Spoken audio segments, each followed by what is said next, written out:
ശ്രീ ഗുരുഭ്യോ നമഃ. ഹരി ഓം. സകല ചരാചരങ്ങളുടെയും അസ്തിത്വത്തിന് ആധാരമായ സാക്ഷാൽ പരമശിവന്റെ ചൈതന്യം എല്ലാവരിലും നിറയട്ടെ എന്ന് ആദ്യമായി പ്രാർത്ഥിച്ചുകൊണ്ട് ഇന്നത്തെ അധ്യായം നമുക്ക് ആരംഭിക്കാം. മന്ത്രങ്ങൾ എന്ന് പറയുന്നത് ഇവ വെറുമൊരു ശബ്ദ ശകലങ്ങളല്ല, നമ്മുടെ പ്രപഞ്ചത്തിന്റെ ഊർജത്തെ നമ്മൾ മനുഷ്യരുടെ ആത്മചൈതന്യവുമായി ബന്ധിപ്പിക്കുന്ന പാലങ്ങളാണ് എന്നത് നമ്മൾ ഓരോരുത്തരും മനസ്സിലാക്കേണ്ടതാണ്. ഇന്ന് നമ്മൾ ചർച്ച ചെയ്യുന്നത് ഓം നമ ശിവായ എന്ന ഈ ലോകോത്തരമായ പഞ്ചാക്ഷരി മന്ത്രത്തെക്കുറിച്ചാണ്. ജ്യോതിഷാചാര്യന്മാരും അതേപോലെ സിദ്ധന്മാരും ഒരുപോലെ വാഴ്ത്തുന്ന ഒരു മന്ത്രമാണ് ഓം നമ ശിവായ. വിശേഷിച്ചും സ്ത്രീകൾ ജപിക്കുമ്പോൾ അവരുടെ ജീവിതത്തിലും അവർ വസിക്കുന്ന ഗൃഹത്തിന്റെ അന്തരീക്ഷത്തിലും ഉണ്ടാകുന്ന ഗുണകരമായ പരിവർത്തനങ്ങൾ എന്തൊക്കെയാണ് എന്ന് നമ്മൾ മനസ്സിലാക്കേണ്ടതുണ്ട്. അത് നമുക്ക് വളരെ സൂക്ഷ്മമായിട്ട് ഒന്ന് പരിശോധിക്കാം. ആദ്യം എന്താണ് ഈ പഞ്ചാക്ഷരി മന്ത്രത്തിന്റെ പൊരുളെന്ന് മനസ്സിലാക്കേണ്ടതായിട്ടുണ്ട്. ഓം ഓം എന്നത് പ്രപഞ്ചത്തിന്റെ ആദിനാദമായ പ്രണവമാണ്. നമ എന്നത് അഹംഭാവത്തെ വെടിഞ്ഞുള്ള പരിപൂർണമായി ഭഗവാന് മുന്നിൽ നമ്മളെ സമർപ്പിക്കുന്നു എന്നുള്ള സൂചനയാണ്. ശിവായ എന്നത് സകല മംഗളങ്ങളെയും പ്രദാനം ചെയ്യുന്ന, അജ്ഞാനത്തെ നശിപ്പിക്കുന്ന ആ പരാശക്തി തന്നെയാണ്. ജ്യോതിഷ ഗണിത പ്രകാരം നോക്കിയാൽ പഞ്ചഭൂതങ്ങളെ പ്രതിനിധീകരിക്കുന്ന അക്ഷരങ്ങളാണ് ഇതിലുള്ളത്. അതായത് ഭൂമി, ജലം, അഗ്നി, വായു, ആകാശം എന്നിവയാണല്ലോ 5 പഞ്ചഭൂതങ്ങൾ. ഈ 5 തത്വങ്ങളെയും നമ്മുടെ ശരീരത്തിൽ സമന്വയിപ്പിക്കാൻ ഈ മന്ത്രജപത്തിലൂടെ സാധിക്കും.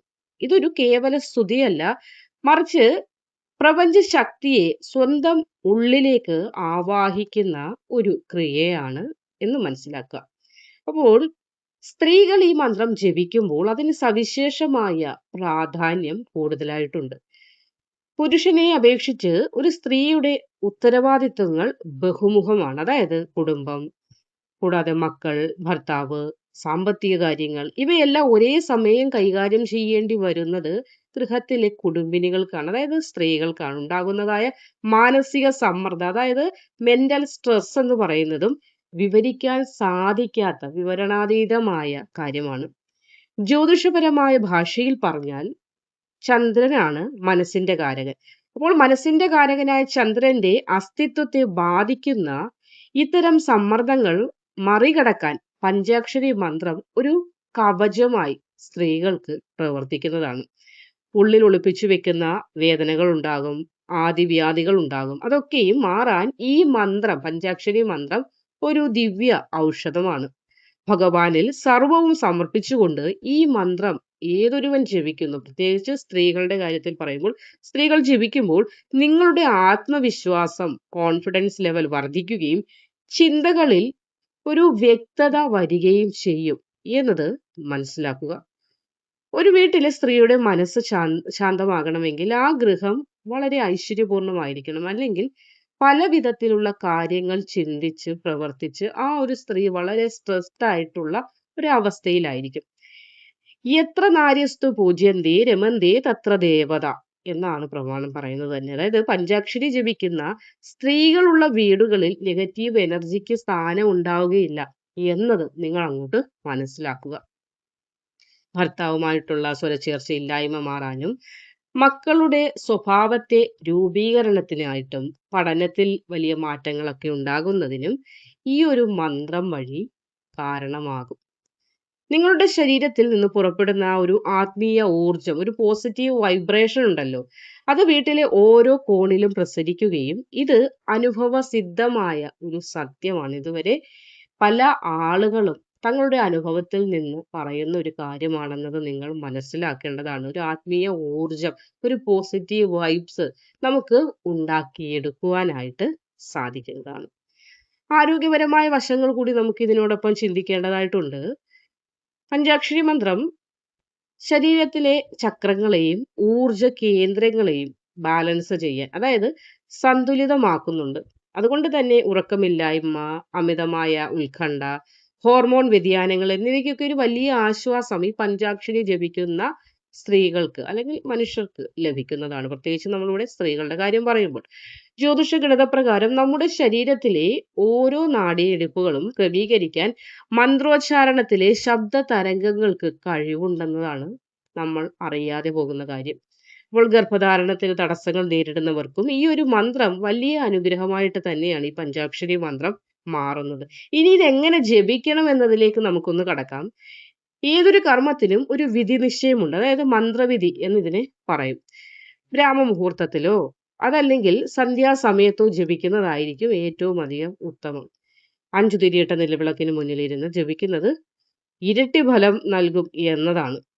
ഇനി വിദേശത്തോ അതല്ലെങ്കിൽ മറ്റോ ഉള്ളവരാണെങ്കിലും നിലവിളക്ക് സാധ്യമല്ലെങ്കിൽ നിങ്ങൾക്ക് ചെയ്യാവുന്നത് ഒരു ചന്ദനത്തിരി ഉണ്ടല്ലോ. ചന്ദനത്തിരി തെളിയിച്ച് ശുദ്ധിയോടുകൂടി ശുദ്ധമായ മനസ്സോടുകൂടി വന്നിരുന്ന് ജപിക്കാവുന്നതാണ്. തുടക്കത്തിൽ ഒരു 21 തവണയോ 108 തവണയോ ജപിച്ച് തുടങ്ങുക. ഏത് കാര്യം ചെയ്യുമ്പോഴും നിമിഷ നേരം കൊണ്ട് ഒരുപാട് 1008 എന്ന് പറഞ്ഞല്ല പോകേണ്ടത്. ആദ്യം ഒരു 21 തവണ അല്ലെങ്കിൽ ഒരു 108 തവണ നമ്മൾ ജപിച്ചൊരു ശീലമാക്കുക. അപ്പോൾ നമുക്ക് മനസ്സിലാവും ഏറ്റക്കുറച്ചിലുകൾ എങ്ങനെയാണ് ഉണ്ടാകുന്നത് എന്നൊക്കെ. പിന്നീട് ഇത് നിങ്ങളുടെ ശ്വാസം പോലെ ജീവിതത്തിന്റെ ഒരു ഭാഗമായിട്ട് അങ്ങ് തനിയെ മാറിക്കൊള്ളും. യാത്രകളിലും ജോലിയിലൊക്കെ ഇരിക്കുമ്പോഴും മനസ്സിൻ ഈ മന്ത്രം ഇങ്ങനെ ഉരുവിട്ടുകൊണ്ടിരിക്കുകയാണെങ്കിൽ ഇതൊരു ഉറവിടമായി ഈ മന്ത്രോച്ചാരണം നിങ്ങളുടെ മനസ്സിൽ തന്നെ പതിയുന്നതായിരിക്കും. അങ്ങനെ ഒരു നിലയിലേക്ക് നിങ്ങൾ എത്തിക്കണം എന്നതാണ് ഇവിടെ പറയാനുള്ളത്. ഇനി ഒരു കാര്യം പ്രത്യേകം ശ്രദ്ധിക്കേണ്ടത്, മന്ത്രങ്ങൾ പുസ്തകം നോക്കി പഠിക്കുന്നതിനേക്കാളും അത് ജപിച്ച് സിദ്ധി വരുത്തിയ ഒരു ആചാര്യനിൽ നിന്ന് സ്വീകരിക്കുന്നതായിരിക്കും ഏറ്റവും അധികം ഉത്തമമായിട്ടുള്ളത്. ഏത് കാര്യവും ഒരു മുതിർന്ന ഒരാളിൽ നിന്ന് അത് സ്വീകരിക്കുമ്പോൾ അതിന് പ്രത്യേക ഒരു പവർ കൂടുതലാവും. ഇനി അത് പറ്റുന്നില്ലെങ്കിൽ നമുക്ക് തന്നെ ഭഗവാനെ ഗുരുനാഥനാക്കി നിർത്തി നമുക്കിത് ജപിച്ചു തുടങ്ങാവുന്നതാണ്. അത് വില്ലിൽ നിന്ന് തൊടുത്തുവിട്ട അമ്പ് പോലെ ഇത് ലക്ഷ്യത്തിലേക്ക് വേഗം എത്തുന്നതിന് ഒരു ഗുരുനാഥനിൽ നിന്നത് സ്വീകരിക്കുകയാണെങ്കിൽ വളരെ ഉത്തമമായിരിക്കും. എന്നാൽ ഗുരുവിന്റെ ഉപദേശം ഇല്ലാത്തവർക്ക് ഭക്തിയോടെ ഏതൊരുവന് ഭക്തിയുണ്ടോ ആ ഭക്തി മതി ഒരു ഉപദേശമായി തന്നെ കണ്ട് നമുക്ക് ജപിക്കാവുന്നതാണ്. അതിലൊന്നും തെറ്റില്ല. അതിന് ഭയപ്പെടുത്താൻ പറയുന്ന കാര്യമല്ല. 2 ഓപ്ഷൻ ഉണ്ട് എന്നതാണ് ഇവിടെ പറഞ്ഞത്. അതുകൊണ്ട് ഒരു എറിഞ്ഞ അമ്പ് പോലെയാണെങ്കിലും അതായത് നമ്മൾ മനസ്സിൽ പോസിറ്റീവായിട്ടുള്ള കാര്യങ്ങൾ ചിന്തിച്ചുകൊണ്ട് ചെയ്യുന്നത് തൊടുത്തു വിടുന്ന ഒരു കാര്യമാണ്. അത് ലക്ഷ്യസ്ഥാനം ഭഗവാനാണ്. ആ ഭഗവാനിലേക്ക് എത്തുകയും ആ ഭക്തവത്സലനായ ഭഗവാന് നമ്മളെ വിളി കേൾക്കാതിരിക്കാൻ സാധിക്കാതെ വരികയും ചെയ്യുന്നതാണ്. അപ്പോൾ ഇവിടെ പ്രിയപ്പെട്ടവരെ, നിങ്ങൾ മനസ്സിലാക്കേണ്ട കാര്യം, ഈ പഞ്ചാക്ഷരി മന്ത്രം നമ്മുടെ ജീവിതത്തിന്റെ ഒരു ഭാഗമാക്കി നമുക്ക് മാറ്റാൻ സാധിച്ചാൽ ജാതി മത ലിംഗഭേദമന്യേ ആർക്കും ജപിക്കാവുന്ന ഒരു മഹാമന്ത്രമാണിത്. ശാന്തിയും സമാധാനവും ഐശ്വര്യവും നമ്മുടെ ഗൃഹത്തിലേക്ക് അല്ലെങ്കിൽ നമ്മളിലേക്ക് എത്തിച്ചേരണമെന്ന് ചിന്തിക്കുന്ന ഏതൊരു വ്യക്തിക്കും ഇത് ജപിക്കാവുന്നതാണ്. അപ്പോൾ നിങ്ങൾക്ക് എന്തെങ്കിലും ഇതുമായി ബന്ധപ്പെട്ട സംശയങ്ങളൊക്കെ ഉണ്ടെങ്കിൽ കമന്റ് ബോക്സിൽ രേഖപ്പെടുത്താവുന്നതാണ്. എല്ലാ മനുഷ്യരിലേക്കും ഭഗവാൻ മഹാദേവന്റെ അനുഗ്രഹം വന്നു ചേരട്ടെ എന്ന് ആശംസിക്കുന്നു. നന്ദി.